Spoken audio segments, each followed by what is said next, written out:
Powerlifting is a sport that takes a very, very long time for those numbers to mature. In powerlifting, you need to be thinking in terms of year rather than in terms of for the next few months. It's very different from some of the other skill-based sports. So definitely 2 or 3 blocks is where I'd be looking. In between that and whatever you're going to do next, I would definitely be taking an off season. So at the end of a powerlifting program, obviously we're massive proponents of maintaining volume and work capacity till the last kind of peak or the end of the peak. But when we get to the end of the powerlifting blocks, we tend to lose our work capacity. We tend to lose some of that hypertrophy work.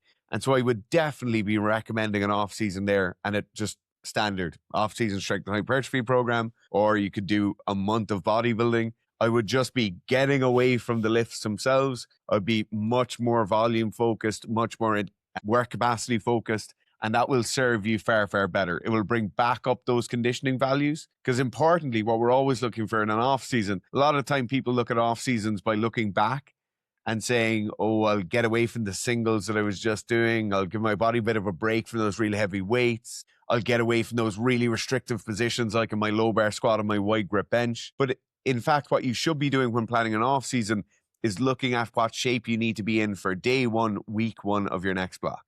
And if we're being realistic, for day 1, week 1 of your next block, you need to be able to do high volume work. You need to be able to recover really well between sets, and you need to be relatively fit where you're not going to fall apart after the first 3 days of the first week. So I would be saying plenty of work capacity work, plenty of hypertrophy and high volume strength training. And then I definitely get some cardio in there as well. Like if it's something where at the moment doing 4 days of cardio would be way too much for you and you can only get 1 or 2 cardio pieces in per week, I would say let's start stretching that out a little bit during your off season. Get on the static bike, maybe find a sport that gets you out of breath that you really enjoy doing. Whatever it is where your heart rate is working, you're getting fitter, it's going to be great for your powerlifting when you start the next block.